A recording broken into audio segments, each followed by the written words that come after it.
সিলেট অঞ্চলে বৃষ্টি ও উজানের ঢলে নদ নদীর পানি বাড়ছে, তবে এখনো সবগুলো নদীর পানি বিপদসীমার নিচ দিয়ে প্রবাহিত হচ্ছে। সুনামগঞ্জে ভোর রাত থেকে থেমে থেমে কখনো মাঝারি কখনো ভারী বৃষ্টি হচ্ছে। এ নিয়ে আরো তথ্য জানাতে সুনামগঞ্জ থেকে যোগ দিচ্ছেন আমাদের সহকর্মী তানভীর আহমেদ। তানভীর, সুনামগঞ্জে ভোর রাত থেকেই থেমে থেমে বৃষ্টি হচ্ছে, সেক্ষেত্রে বিভিন্ন নদ নদীর পানি তো বেড়ে গেছে, কিন্তু আগাম বন্যা প্রতিরোধে কি পানি উন্নয়ন বোর্ড থেকে কোনো ব্যবস্থা নেওয়ার কথা জানা গেছে? প্রতি সপ্তাহে সর্বোচ্চবার বিকাশ পেমেন্টে 50 জন হবেন পেমেন্ট চ্যাম্পিয়ন। জিতে নিন টিভি সহ আকর্ষণীয় সব প্রাইজ।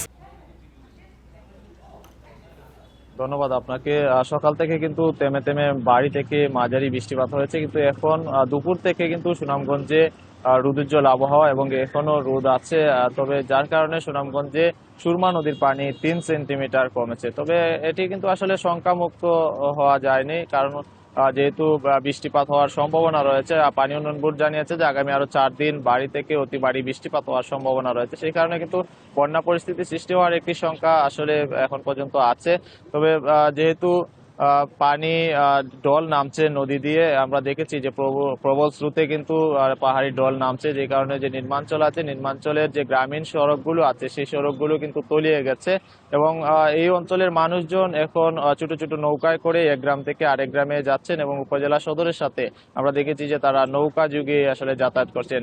এটি আসলে যেহেতু সুনামগঞ্জ একেবারে হাওড় অঞ্চল, এই ব্যবস্থা আমরা দেখেছি যে যুগের পর যুগ আসলে এই নৌকা দিয়ে তারা চলাচল করছেন। তবে পানি উন্নয়ন বোর্ডের পক্ষ থেকে যারা এই অঞ্চলের বাসিন্দারা আছেন তাদেরকে সতর্কতা স্বরূপ তারা আসলে বিভিন্ন ধরনের কথা বলছেন এবং তাদের যে কার্যক্রম সেটিও আসলে তুলে ধরছেন। তারা বলছেন যে যেহেতু বন্যা পরিস্থিতি সৃষ্টি হতে পারে, তাহলে তারা যেন সতর্ক থাকেন এবং জেলা প্রশাসনের পক্ষ থেকেও বলা হচ্ছে সতর্ক থাকার জন্য, যেহেতু বন্যা পরিস্থিতি সৃষ্টি হওয়ার একটি আশঙ্কা রয়েছে। এবং তারা জেলা প্রশাসনের পক্ষ থেকে বলা হচ্ছে সব ধরনের প্রস্তুতি ইতিমধ্যে তারা সম্পন্ন করেছেন। দুর্যোগ ব্যবস্থাপনা কমিটির মিটিং করেছেন এবং শুকনো খাবার, হাউস, যেহেতু নৌকা এই এলাকায় উদ্ধার কার্যক্রমের অন্যতম উপায়, এবং নৌকা এবং স্পিডবোট তারা পর্যাপ্ত রেখেছেন এবং একই সাথে নৌকা চালক যারা আছেন তাদেরও তালিকা করে রেখেছেন। তো সব মিলিয়ে বলা যায় উদ্ধার কার্যক্রম তৎপরতা বাড়াতে তারা আসলে প্রস্তুত আছেন।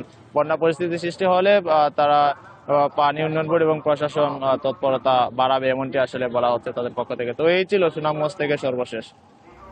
সুনামগঞ্জ থেকে নদ নদীর পানি বৃদ্ধি নিয়ে জানাচ্ছিলেন আমাদের সহকর্মী।